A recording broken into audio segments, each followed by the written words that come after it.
Halo, nama saya Bagas dari kelompok 10. Nama saya Yosefa dengan NIM 038. Hai semuanya, namaku El. Hai, namaku Adel. Halo, aku Afi. Hai semua, aku Melinda. Hai, aku Mirza. Coba nih. Perkenalan. Firman. Padat. Halo, kenalin gue Misael.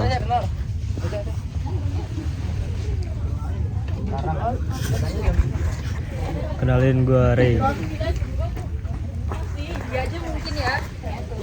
Yo, aku Randy. Aku Dapi.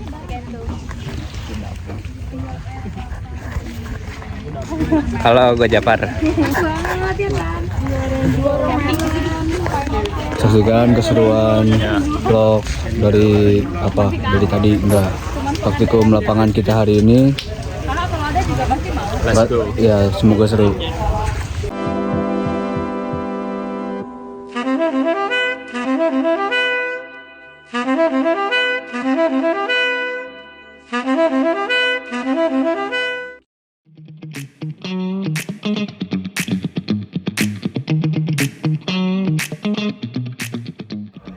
Jadi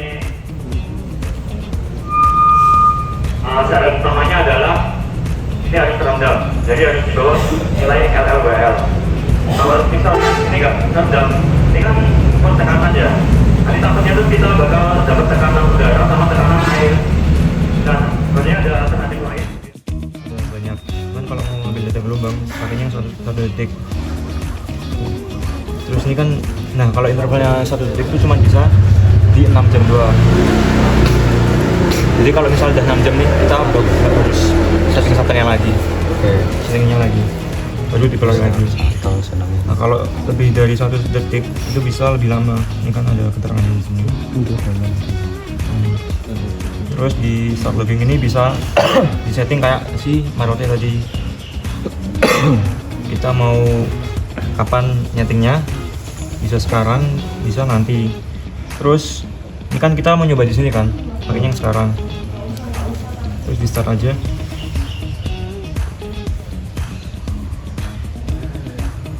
Nah kalau udah, ini tinggal di deploy.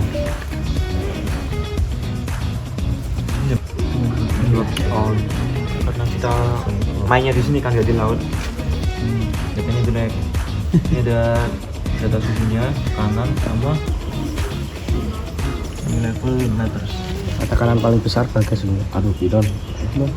Aku. Terus kalau misalnya udah kan biasanya kalian malah data kan di Excel kan. Kalau ini bisa langsung dapat Excel ini. Bisa di export. Ya, punya.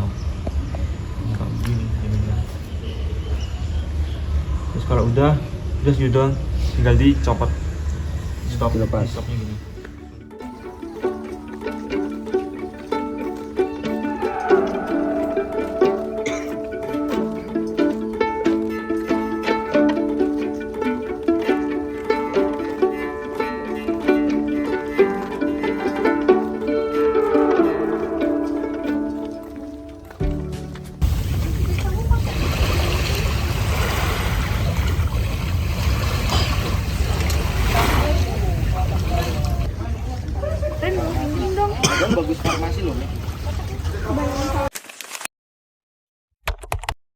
Ada power, kita pencet.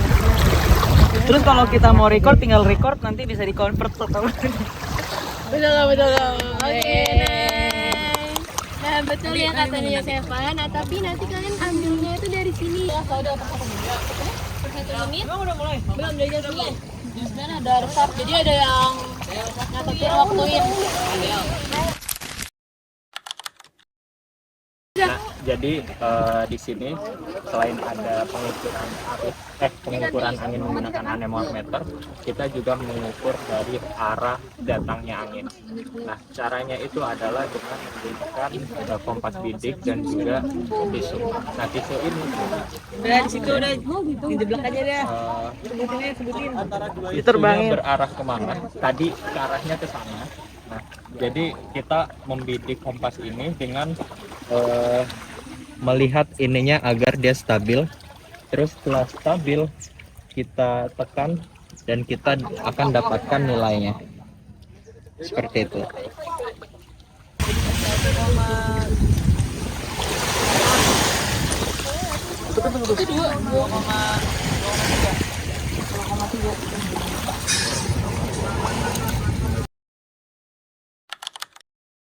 Jadi di sini selain tadi ngukur kecepatan angin, arah angin, di sini kita juga akan ngambil titik koordinatnya.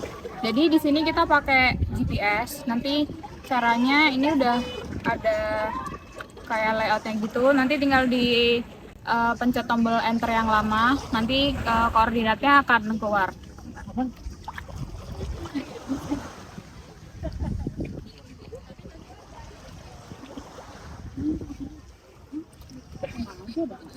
Apa ini, Cok? Oke.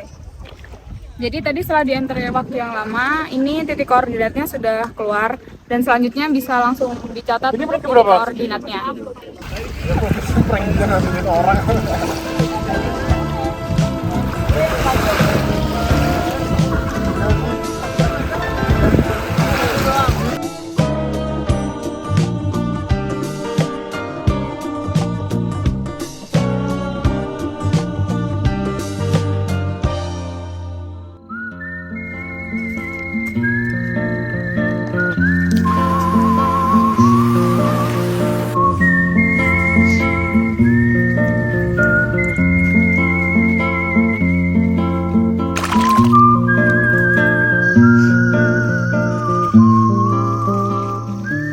Ya mungkin selamat datang ya di pos Kelerengan. Jadi di sini kita bakal ngitung kelerengan atau kemiringan dari pantai ini sendiri gitu.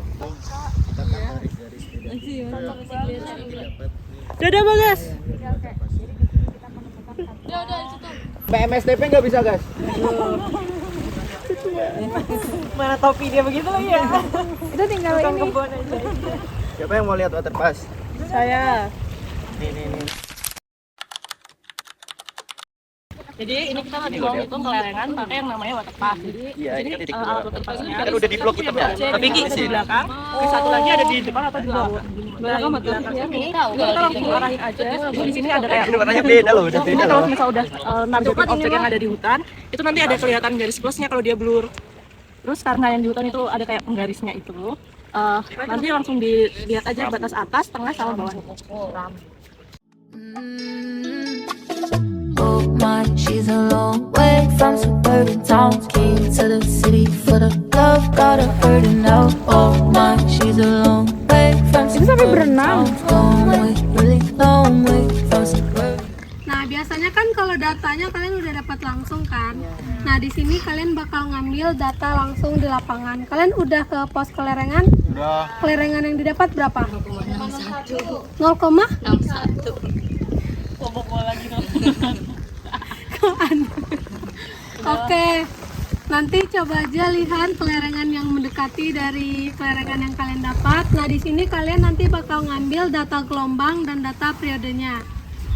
Halo guys, kita jadi sekarang lagi di pos studi kasus. Kita mau menghitung DB max dan DB min dari gelombang. Nah, data gelombangnya itu kita dapat dari kita pantau langsung nih pakai waterpass. Terus ini dihitung Nah, yang dilihat itu ya, yang dilihat itu pakai palem gelombang. Nah, kalau kita menghitung dua puncak satu lembah. Nah, di H0 itu yang puncaknya. Puncaknya, kemudian kita hitung periode dari puncak 1 ke puncak 2-nya itu sebagai periodenya, dan kedalamannya itu pakai H0. Jadi gitu. Terus ntar kita baru hitung. Bilang sah sama satu.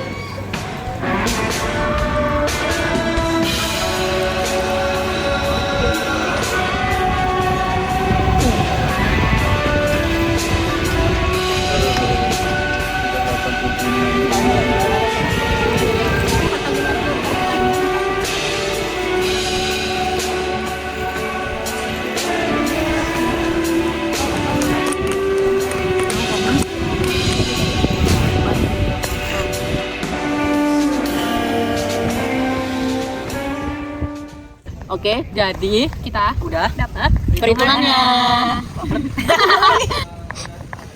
Jadi kita ambil itu data yang tadi kita ambil itu data ketinggian dan juga periodenya itu pakai periode gelombang. Itu kita anggap sebagai H0 ya, atau tinggi gelombang di laut dalam pakai water pass itu. Terus selanjutnya karena kita dapat H0 dan T, kita juga anggap H0 ini sebagai kedalamannya gitu, karena H0 itu kan tinggi awal ya, elevasi yang belum bukan elevasi puncaknya tapi elevasi lembahnya. Nah, kalau tadi kita juga sebelum ini udah di kelerengan kita dapat nilai kemiringannya. Nilai kemiringan itu yang akan kita pakai untuk ngitung perhitungannya. Lanjut kita. Nah, sampai mana nih? Baru sampai diketahui itu.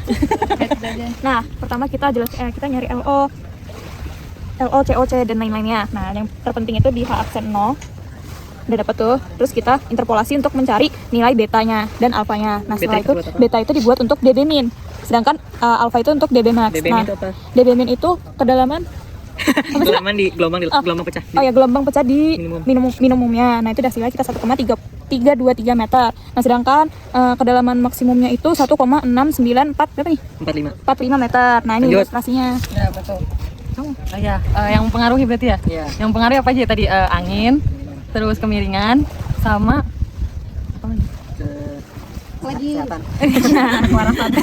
Kemiringan dasar laut. Terus angin itu kan mempengaruhi tinggi gelombang yang ini kan, tinggi gelombang yang tercipta. wow. Makanya udah sih cukup ya. Terus apa lagi ya? Mungkin ada tambahan dari kamu. Ya, kan itu langsung slide. Tapi memang itu kan berarti gelombangnya pecah dari kedalaman. Dari kedalaman 1,6945 sampai di 1,332. Ini ada ilustrasi dari si gelombang pecahnya itu. Udah. itu. Mulai. Terima kasih. Ya, yang mengaruhi juga adalah kedalamannya. Kedalamannya. Karena kalau semakin dangkal, semakin gesek. Nah, Sekian dari kami. Terima Kasih. Kan kita 2 kolom kan. Jadi, nah kalau pengambilannya kan waktu kemarin pasut kan 10 menit 3 kali pengambilan. Kalau ini nggak usah, ini 1 kali pengambilan aja. jadi tetap 30 menit. Baru 10 menit sekali doang. Nah mulainya di jam 13.10. Jadi rentang dari jam 1 sampai jam 1.10 kalian udah mulai ngambil maksimumnya berapa. Terus ini kan selesai di jam 14. Aman nggak? 110, 120, 130, 130, Sampai 14. Terus udah bisa baca itu nggak? bisa. Tapi kan harus pakai binokuler nggak?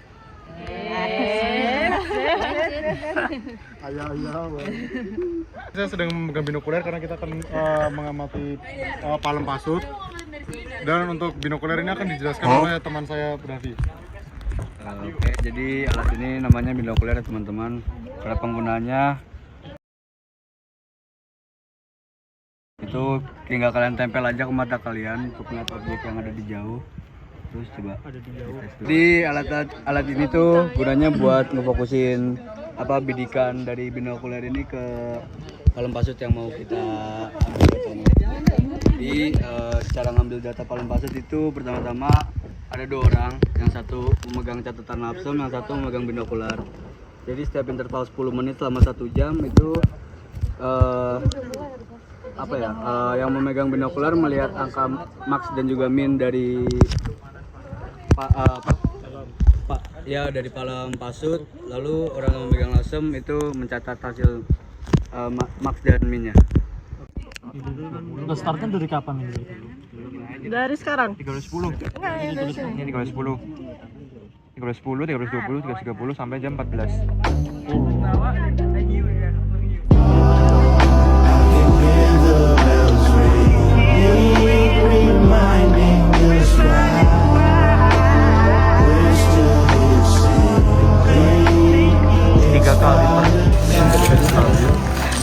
Udah, pokoknya intinya berarti untuk melindungi dan menjaga EDCP ini agar bisa mengambil data sesuai peruntukannya yang telah kalian setting gitu. Kayak EDCP guys, kami di kelompok 10. Ini kayak EDCP. Kita di sini mau membongkar dulu, habis nanti kita mau coba masang lagi.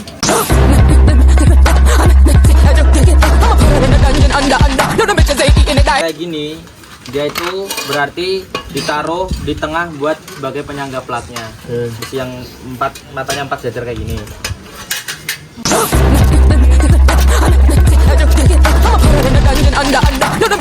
tingkat 2-nya. Oke, tingkat 2-nya sama aja ya guys, ya tingkat yang paling bawah. Dipasang bagian sisi luarnya 4 sisi untuk penahan, terus nanti dipasang penampang baru dikasih plat.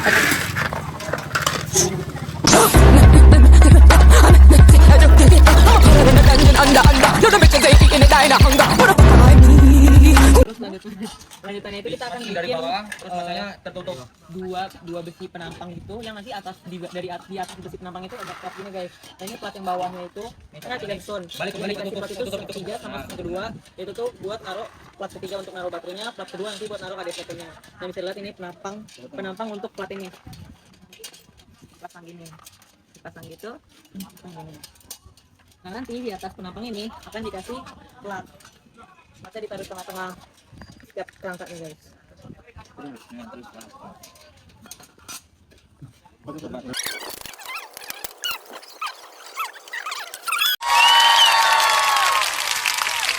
Jadi ini ada tipe ADCP, jadi di sini itu ADCP-nya. Nah di sini itu baterainya. Jadi baterainya bakalan dikasih di bawahnya, yang bakal dilirik sama kabel-kabelnya yang disambung ke ADCP-nya. Ini nanti bakalan disambungin ke baterai dan yang ininya buat disambungin ke laptopnya. Terus fungsinya yang ini untuk memberitahu permukaan kalau misalnya di bawahnya itu ada ADCP-nya. Jadi nanti datanya bisa diolah di kedalaman yang diinginkan. Gitu aja.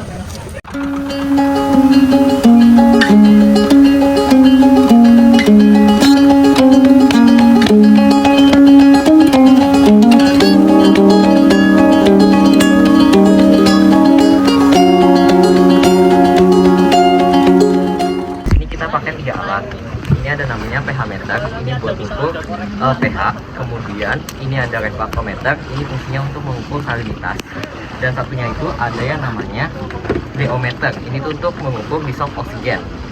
Ini kasih hitung pH. Salinitas. Dulu grup litingmu namanya apa? Grup litingmu? Jogjawani. Hilang Jogja. Jelasin aja tuh. Alat ini Garmin Jadi teman-teman, alat ini namanya refraktometer. Alat ini digunakan untuk mengetahui salinitas dari suatu perairan, dan cara gunanya itu menggunakan pipet kecil bantuan yang akan di layar biru ini. Cukup satu tetes saja, nanti ditutup dan dilihat. Udah. Dan untuk melihatnya kondisikan dengan sinar cahaya matahari atau ya sinar apapun supaya bisa terlihat terbaca. Ya, terbaca. Berapa tadi? Ya, kita masukin lagi. Dari sini rata-rata kalau dilakukan itu 28 lah, 28 29. Kalau di Indonesia itu ya 40 sama. Oke.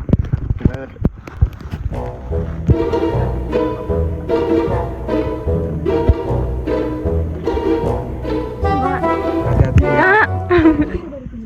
28 ini fix 8 ppm. Oke, jadi ini yang aku pegang itu diometer. Ini itu untuk mengukur dissolved oksigen ya. Nah ini tuh sebenarnya harus di on offin dulu. Nanti kalau dipencet on nanti dia conditioning. Tapi ini kebetulan udah karena nunggunya lama. Oke, langsung aja kita. Emang hilang dia lo. Gimana cara?